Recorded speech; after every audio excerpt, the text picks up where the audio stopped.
இயேசு உங்களை ஆசீர்வதிப்பார்.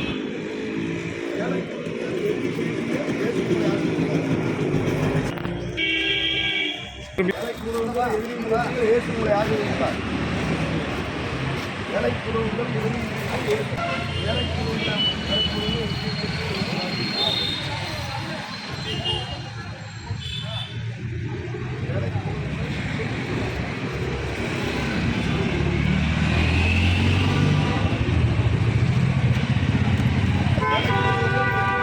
வேலை குழுவில் எதிரி நேசிங்கள். இயேசு உங்களை ஆசீர்வதிப்பார்.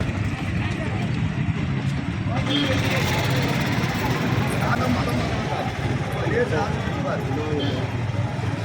மதமாக வேண்டாம். இயேசு உங்களை ஆசீர்வதிப்பார். இல்லை, இயேசு ஆசீர்வதிப்பார். எதிரி நேசிங்கள். இயேசு ஆசீர்வதிப்பார்.